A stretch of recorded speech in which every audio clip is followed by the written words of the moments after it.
Bharat Chandrayaan 3 launch करने जा रहा है, जिसकी कॉस्ट 615 करोड़ है और ये इसरो का आज तक का सबसे डिफिकल्ट मिशन होने वाला है। 2019 में जब चंद्रयान 2 लॉन्च हुआ तब हमने उसके बारे में एक वीडियो बनाया था। उस वीडियो के कमेंट्स में लोगों ने ये सवाल पूछना स्टार्ट किया, इसरो पर पैसा खर्च करना इतना इम्पोर्टेंट क्यों? देश में इतनी गरीबी है, पहले उसे सॉल्व करो ना। स्पेस में जाने से भारत को क्या फर्क पड़ता है? चलिए आज के इस वीडियो में जानते हैं कि भारत चांद पर तीसरी बार क्यों जाना चाहता है, हमने पिछली गलतियों से क्या सीखा है और कैसे इम्प्रूव किया है, चंद्रयान 3 मिशन के ऑब्जेक्टिव्स क्या है और इनसे क्या हासिल होगा, और भारत के स्पेस प्रोग्राम से हमें क्या फर्क पड़ता है। स्पेस मेरा फेवरेट सब्जेक्ट है और मुझे भारत की स्पेस जर्नी आप तक पहुंचाना काफी अच्छा लगता है। अगर आप ऐसे ही और इंटरेस्टिंग वीडियोस देखना चाहते हैं तो चैनल को सब्सक्राइब या फॉलो करना ना भूलिए। ये आपके लिए तो फ्री है, लेकिन इससे हमारी बहुत हेल्प होती है। लेकिन वीडियो स्टार्ट होने से पहले I want to tell you about the sponsor of today's video, coding invaders. जैसे इसरो भारत को स्पेस के शिखर पर पहुंचाना चाहता है, कोडिंग इन्वेडर्स आपके करियर को नेक्स्ट लेवल पर ले जाना चाहता है। डेटा एनालिस्ट ये एक काफी हाई डिमांड और हाई पेइंग जॉब बन चुका है, क्योंकि हमारी सारी दुनिया डेटा ड्रिवन बन गई है। चाहे वो ई कॉमर्स हो या मैन्युफैक्चरिंग या कोई भी फील्ड, डेटा एनालिस्ट की जरूरत हर फील्ड में है। आप भी इस हाई डिमांड और हाई पेइंग वर्ल्ड का हिस्सा बन सकते हैं कोडिंग इन्वेडर्स के साथ। अगर आपका बैकग्राउंड टेक में नहीं है या फिर आपको कोडिंग का सी भी नहीं आता तो नो प्रॉब्लम। कोडिंग इन्वेडर्स का डेटा एनालिस्ट कोर्स ऐसे ही लोगों के लिए बना है जो एक नॉन टेक बैकग्राउंड से आते हैं। ये फ्रेशर्स के लिए भी है और उनके लिए भी जो अपने करंट जॉब प्रोफाइल से खुश नहीं है, क्योंकि जॉब सिर्फ जॉब नहीं, एक करियर होना चाहिए जहां आपको ग्रोथ की अपॉर्चुनिटी हो। कोडिंग इन्वेडर्स में आपको वन-ऑन-वन मेंटरशिप के साथ ये भी सिखाया जाता है कि खुद को इंटरव्यू में कैसे प्रेजेंट करते हैं, लिंक्डइन पर प्रोफाइल कैसे बनाएं, सीवी कैसे बनाएं। कोडिंग इन्वेडर्स के मॉक इंटरव्यूज के साथ आप आपके ड्रीम जॉब के लिए प्रिपेयर कर सकते हैं। इनका job assistance batch Amazon, Philips, ZTV, Deloitte जैसे कंपनीज में काम करने वाले इंडस्ट्री एक्सपर्ट्स ने डिजाइन किया है। कोर्स खत्म होने पर आपको एक इंटरनेशनल सर्टिफिकेट मिलता है जो आप आपके फ्यूचर एम्प्लॉयर्स को दिखा सकते हो। What's more, हमारे लॉयल व्यूअर्स के लिए एक खास ऑफर है। AN27 कूपन को यूज कीजिए और 27% एडिशनल डिस्काउंट पाइए। So hurry up, take your career to the moon. Click on the link in the description. In scratch to employment batch. Chapter 1, Chandrayaan important क्यों? चंद्रयान भारत के स्पेस प्रोग्राम के लिए ही नहीं, भारत की इकोनॉमी के लिए भी इम्पोर्टेंट है। क्यों?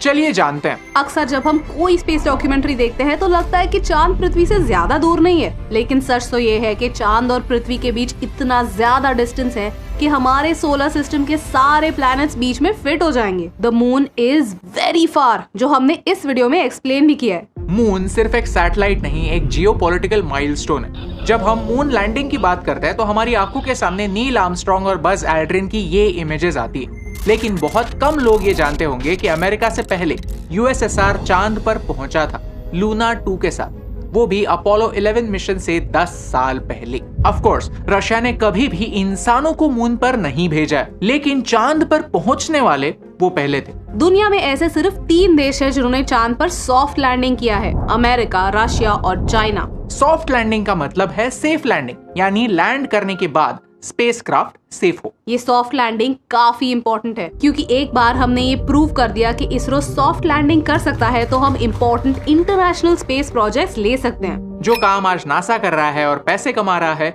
वही काम हम भी कर सकते हैं। 2008 में चंद्रयान 1 के जरिए हम चांद पर पहुंचे जरूर, लेकिन वो एक मून इम्पैक्ट प्रोब था जिसने हार्ड लैंडिंग की थी। 4 साल पहले चंद्रयान 2 का भी मेन ऑब्जेक्टिव यही था कि चांद पर सॉफ्ट लैंडिंग करे। चंद्रयान का लॉन्च सक्सेसफुल हुआ था। इनफैक्ट अर्थ से मून तक की 3,84,400 किलोमीटर की दूरी हमने सक्सेसफुली कंप्लीट भी की, लेकिन लैंड करते समय सरफेस से सिर्फ आधे किलोमीटर दूर होने के बावजूद एक सॉफ्टवेयर ग्लिच की वजह से हम लैंड नहीं कर पाए। प्लान ये था कि विक्रम रोवर मून के सरफेस पर 14 दिनों के लिए स्टडी करेगा और इन्फॉर्मेशन हम तक पहुंचाएगा, लेकिन कम्युनिकेशन डिवाइसेस फेल होने की वजह से मिशन अधूरा छूट गया। अब चंद्रयान 3 ये मिस्टेक्स रेक्टिफाई करना चाहता है और भारत के लिए ये एक सुनहरा मौका है हमारी इम्प्रूव टेक्नोलॉजी दुनिया को दिखाने का। ये सारी इम्प्रूवमेंट्स हम चैप्टर 2 में जानेंगे। चंद्रयान 3 के बारे में एक स्पेशल बात है और वो है उसकी लैंडिंग लोकेशन। अर्थ और मून एक वन साइडेड रिलेशनशिप में। आपको पता ही होगा कि मून अर्थ से टाइडली लॉक्ड है। मीनिंग ये है कि मून की सिर्फ एक ही साइड हमेशा अर्थ को दिखती है और दूसरी साइड नहीं। मून का 41% हिस्सा पृथ्वी से छुपा हुआ रहता है। सिमिलरली मून के साउथ पोल में ऐसे बड़े बड़े क्रेटर्स हैं जहां अरबों सालों से सनलाइट पहुंचा ही नहीं है। इन क्रेटर्स को स्टडी करके हम हमारे सोलर सिस्टम के ओरिजिन्स के बारे में इंपॉर्टेंट इंफॉर्मेशन पा सकते हैं। माना जाता है कि इन क्रेटर्स में पानी छुपा हो सकता है, वो भी थोड़ा बहुत नहीं, 100 मिलियन टन पानी। एट द सेम टाइम यहाँ hydrogen, ammonia, methane, sodium, mercury, silver जैसे एसेंशियल रिसोर्सेज हैं। ये लोकेशन आने वाले स्पेस मिशंस के लिए एक इम्पोर्टेंट स्टॉप बन सकता है। Chapter 2 Why this mission is different। Chandrayaan 2 और चंद्रयान 3 में इम्प्रूवमेंट्स क्या हुई? 5 पॉइंट्स है और सबको एक एक करके समझते हैं। Number 1 is payload. 2019 के मिशन में हमारा पेलोड थोड़ा और कॉम्प्लेक्स था, जहां 3 मेन कंपोनेंट्स थे, लैंडर, रोवर और ऑर्बिटर।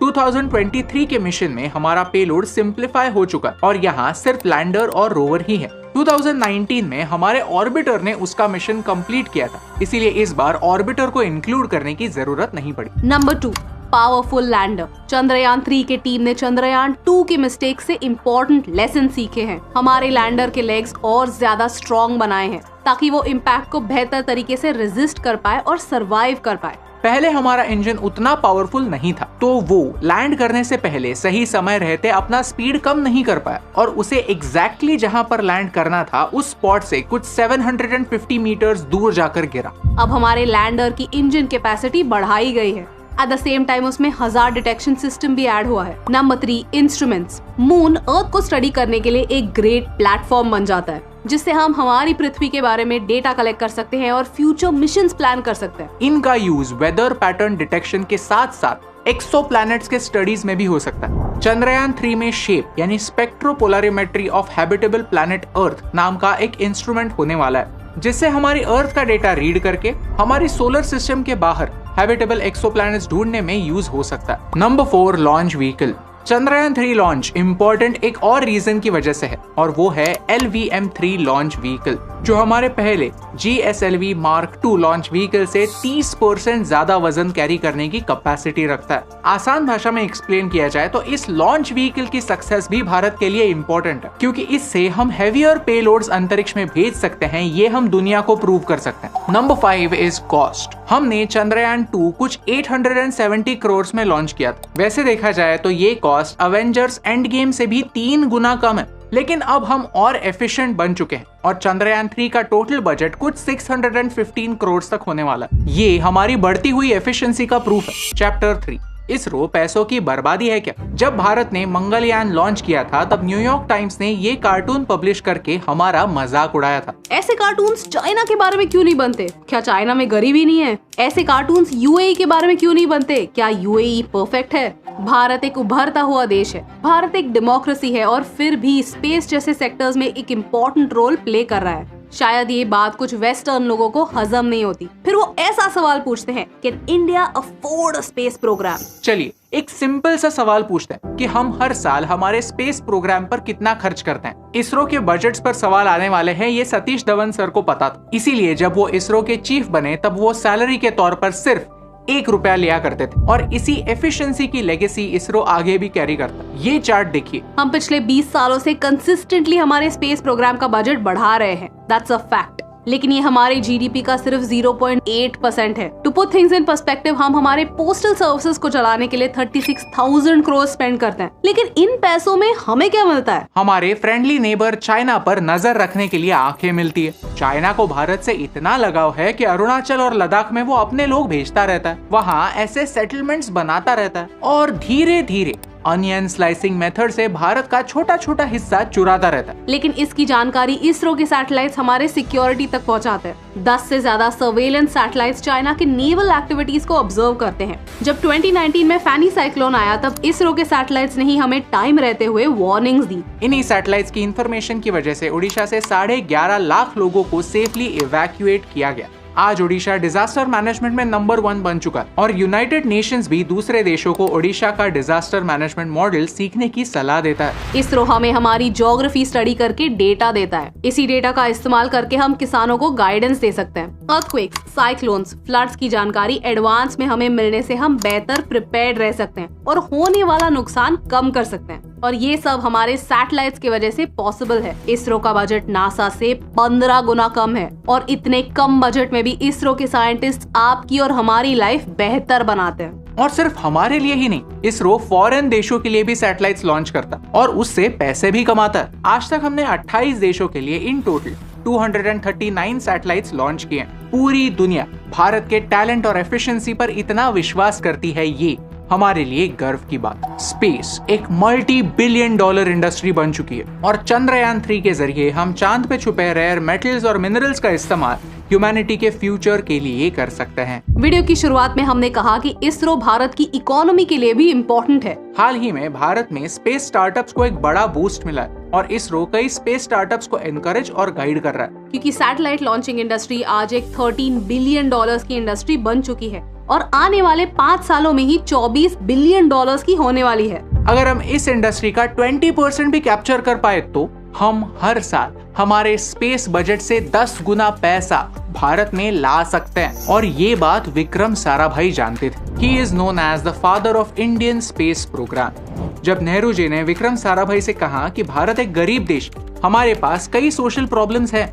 हम एक स्पेस प्रोग्राम अफोर्ड नहीं कर सकते, तो साराभाई ने उन्हें कहा कि हम एक गरीब देश हैं, हमारे पास कई सोशल प्रॉब्लम्स हैं, इसीलिए हमें एक स्पेस प्रोग्राम की जरूरत है। ये विजन ही है जो आज इसरो को नई बुलंदियों तक पहुंचा रहा है। जहां बाकी के देश स्पेस का इस्तेमाल वेपनाइजेशन के लिए करते हैं, हम स्पेस का इस्तेमाल इंसानियत को बेहतर बनाने के लिए करते हैं। अगर आपको इस वीडियो से वैल्यू मिली, कुछ नया सीखने मिला, तो हमें फॉलो करना ना भूलिए and make sure to check out coding invaders. इस कूपन को यूज कीजिए और एडिशनल डिस्काउंट पाइए और जॉब असिस्टेंस बैच को ज्वाइन करके अपने करियर को एक टेक बूस्ट दीजिए। Link in the description. क्योंकि आपका तो पता नहीं, लेकिन कभी भी मैं इसरो के किसी नए लॉन्च या फिर नए अचीवमेंट के बारे में सुनता हूँ तो बड़ा प्राउड फील करता हूँ, क्योंकि हर सक्सेस के हीरोज हमारे ये साइंटिस्ट हैं। ये वो लोग नहीं जिन्हें नासा ने रिजेक्ट किया है, ये वो लोग हैं जिन्होंने नासा को रिजेक्ट किया। ये वो लोग हैं जो जानते हैं कि भारत में ब्यूरोक्रेसी है, बाधाएं हैं, बजट कम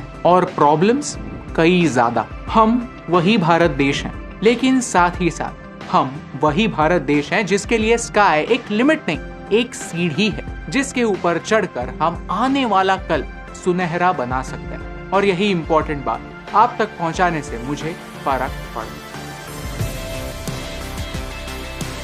हे दोस्तों, thank you so much for watching this video till the end. अगर आपको ये वीडियो अच्छा लगा तो वो लाइक बटन प्रेस कीजिए। ऐसे ही और वीडियोस देखने के लिए चैनल को सब्सक्राइब करना ना भूलिए। The father of Indian space program Vikram Sarabhai की इंस्पिरेशनल कहानी सुनने के लिए यहाँ पर क्लिक कीजिए। स्पेस मेरा फेवरेट सब्जेक्ट है और उसके बारे में काफी बढ़िया वीडियो मैंने यहाँ पर पोस्ट किया है, यहाँ पर देखिए। Thank you so much for watching, क्योंकि आपके सपोर्ट से हमें